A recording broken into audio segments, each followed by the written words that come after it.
ہمارا معاشرہ سب سے زیادہ رزق کی وجہ سے پریشان ہے۔ اللہ سبحانہ و تعالیٰ فرماتے ہیں وَفِي السَّمَاءِ رِزْقُكُمْ وَمَا تُوعَدُونَ، تمہارا رزق آسمان میں ہے۔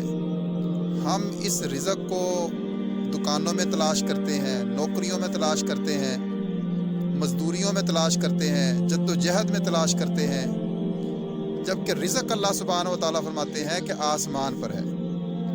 آج ہمارا میڈیا دیکھ لیں، پرنٹ میڈیا ہو، الیکٹرانک میڈیا ہو یا سوشل میڈیا ہو، سب اس بات پر لگے ہوئے ہیں کہ ہم ڈیفالٹ کر گئے، یہ ہو گیا، ڈالر اوپر چلا گیا، روپیہ نیچے آ گیا۔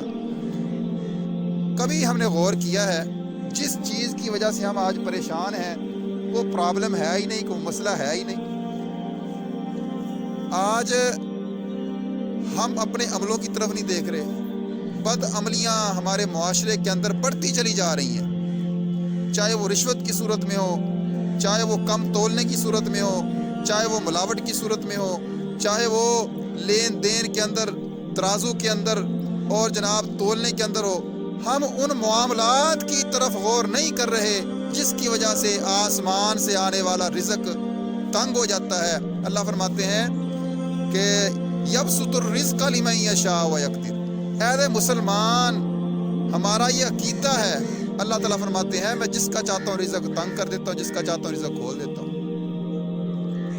آپ سعودی عرب کو دیکھ لیں، آج سب سے بڑی جو ہماری امید ہے وہ سعودی عرب ہے۔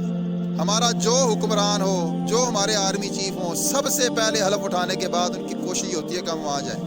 ہم نے ذرا کبھی غور کیا ہے کہ وہاں پر کون سی ایسی چیز ہے کہ کیا وہاں پر وہ دریا چلتے ہیں یا وہاں پر کوئی جناب کیا مسئلہ ہے؟ وہاں پر صرف اور صرف یہ اللہ کے قانون اور جناب وہاں پر لا اینڈ آرڈر کا جو کچھ انہوں نے شکے وہاں پر نافذ کی ہوئی ہیں، ٹھیک ہے نا، اس کی برکت کی وجہ سے اور ہمارے پیارے پیغمبر کی دعاؤں کی وجہ سے آج وہاں پر برکت ہے، رحمت ہے۔ ہمارا جو بھی حکمران ہے اس کا منہ اس کی طرف ہے کہ وہاں سے ریال آ جائیں، اور آج ہمارا جناب وہاں سے وہ زر مبادلہ آ رہا ہے۔ تو ہمیں اپنے معاملات کی طرف غور کرنا چاہیے اللہ کے لیے۔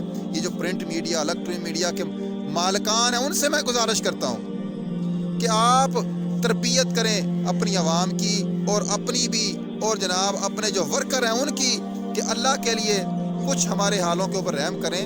ہمارے ملک پاکستان انشاءاللہ اللہ کے حکم سے جب تک ہمارے شیر جوان موجود ہیں جو سرحدوں کے اوپر کھڑے ہوئے ہیں، جنہوں نے قربانیاں پیش کی ہیں، اپنا لال لال خون اس ملک کی جناب انہوں نے بنیادوں میں قربان کیا ہے، ہزاروں کی تعداد میں، لاکھوں کی تعداد میں جن ماؤں نے اپنے بچوں کو قربان کیا ہے اس ملک پاکستان کی بقا کے لیے۔ انشاءاللہ جب تک وہ ان کے دعا کے لیے ہاتھ اوپر اٹھ رہے ہیں، شہداء کی مائیں، بہنیں، بیٹیاں، ان کی بیوائیں، ان کے بچے، انشاءاللہ ہمارا ملک ڈیفالٹ نہیں ہو سکتا۔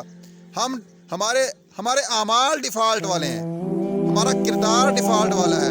آپ اپنے کردار کو چمکائیں، اپنے اعمال کو چمکائیں، انشاءاللہ اللہ کے فضل و کرم سے ہم ڈیفالٹ نہیں ہوں گے۔ ٹینشن نہیں لینی چاہیے، بلکہ ہمیں ٹینشن ہونی چاہیے تو اپنے عملوں کی طرف، کردار کی طرف، معاملات کی طرف ہم دیکھیں، ان کو انشاءاللہ ہم سیٹ کریں گے تو اللہ کے فضل و کرم سے ہم آگے سے زیادہ چمک کے پوری دنیا کے اندر آئیں گے۔ اللہ تعالیٰ ہمیں سمجھنے کی توفیق عطا فرمائے۔